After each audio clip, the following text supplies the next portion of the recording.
Hey guys, Beefcake here. Sorry it's been a while since I did a video. We've just been so slammed in the shop.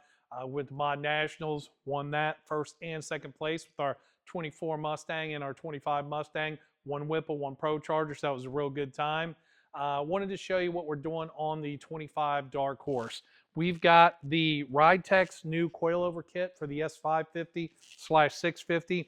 It's basically the same kit for both setups, but it does coilovers on the front and it does a coilover setup on the rear.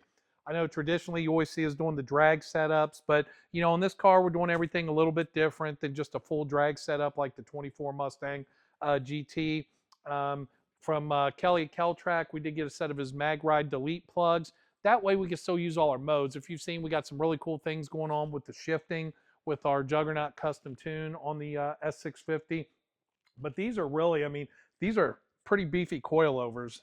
I mean, I don't know if you could see in the pictures, but the mounts, everything on these, I mean, these are really, really high quality from the guys at Ridetech.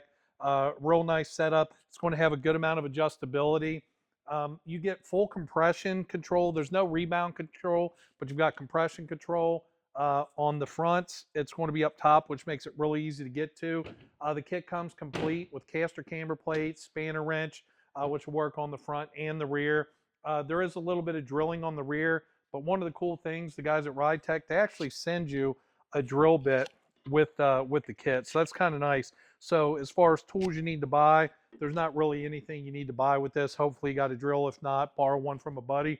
But these rear coilover shocks, these are pretty sweet too. Again, pretty heavy duty, and again, you got a decent amount of adjustability on these things.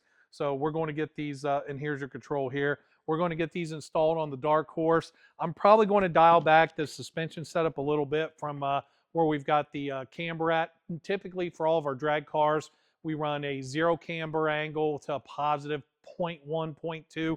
Just that way, when you plant that rear end, it's completely flat.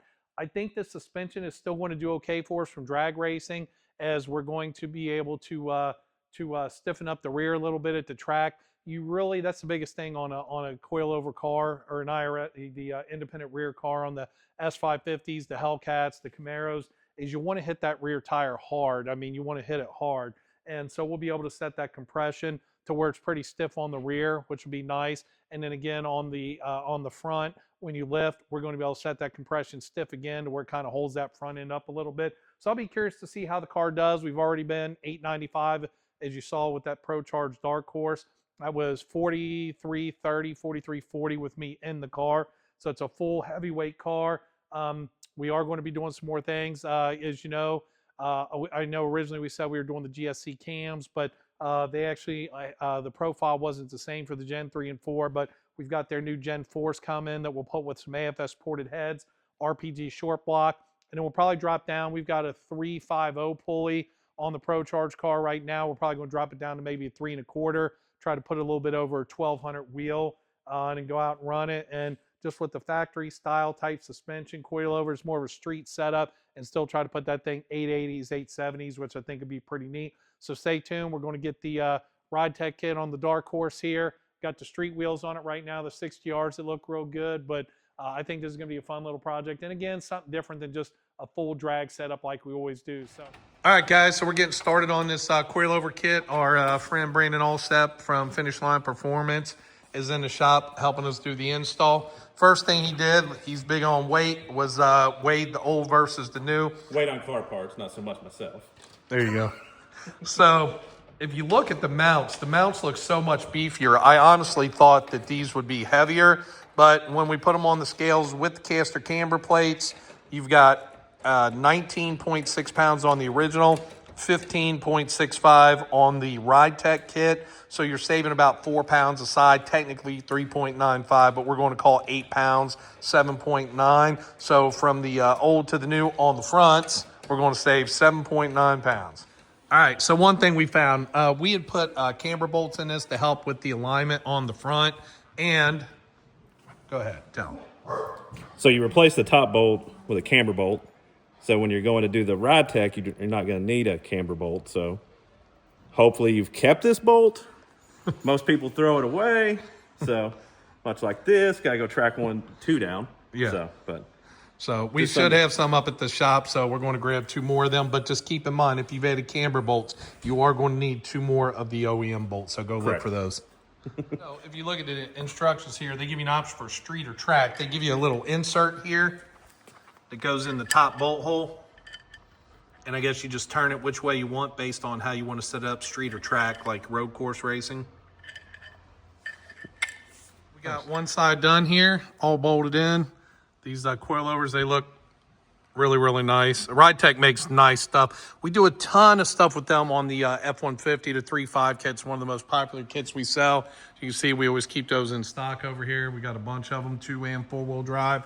But so we wanted to try something different. Like I said, we've got the 24 set up as a full drag setup. So we just want to do a little something on this Darkhorse. So get the fronts finished up, and then we'll move on to the rears. If you look here, these brackets on these rears are really beefy. The stock shocks are actually, if you drag race or anything, you've seen these top bolt holes can actually rip out. So with this bracket system that they use on the rear, they actually give you 2 extra bolt holes, and that's what the drill bit is for that I showed you earlier. So, but this is a very, very beefy bracket on this system. Really nice, really high quality on these rears. We got the Ridetech kit, their coilover kit all installed.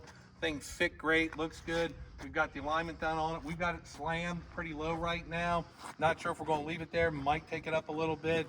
If we're going to leave it there, we're probably going to need a little bit more camber because with these 10-inch and 11-inch wheels, it's pretty wide. So on some of the bigger bumps, I've heard just a little bit of noise. So we're either going to add a little more camber or take it up just a little bit. Still might add a little camber to the front and the rear to make sure it's stuck good. But man, this thing looks good. You could set this all the way up to almost 3 inches down. I mean, we've got this thing down there pretty good. I can just get my fingers into about there. So it's pretty tight in there, you know. But the stance looks really, really good. Back here, same thing. I can go a little further back here. It's just a little higher in the back. So I think the front left definitely needs to come up a hair, especially when the driver's in. We did the alignment without any weight, but since I primarily drive the car by myself, we're going to remeasure now that it's had time to settle for about a week. I'm going to get in the car. We'll measure every corner with me in the car, and then we'll do a final alignment on it. But I feel like the front left needs to come up just a hair, and we may leave the rest of it exactly where it's at. Because when you come around over here, see, we can only get to the front half of the fingers there. But when you come over this side, I can get the whole hand in there. And when you come back here, same thing, I can get pretty much all the fingers all the way up. So I just think that front left especially needs to come up, and maybe the back side a little bit too on that side. Because again, once I'm in the car, it's going to sit down a little bit more on that side. But if you guys are looking for a high quality coilover kit, this Ridetech, and we've got some less expensive stuff if you're budget minded. I mean, this is a $34.95 kit, but it's all quality. We do a ton of Ridetech on their 3.5 lowering kits on the F150, and we were excited to get one of these to put on the Mustang. Again, we still have all the modes for all the custom modes. Doesn't really affect it, but you got full control over it, and you don't have any lights. We use the Keltrack Magrite delete plugs, but that way we can kind of customize it how we want. We can stiffen it up at the drag strip so we hit that tire hard, but man, this thing looks really, really good. We're excited to get out and do some driving on it. Something other than drag race, and I know that's what we're known for, but I'm going to go out, hit some bends with it, and have a little bit of fun. Again, all your coilover kits, Mustang parts, F-150, Dodge, GM, whatever you need, beefcakeracing.com.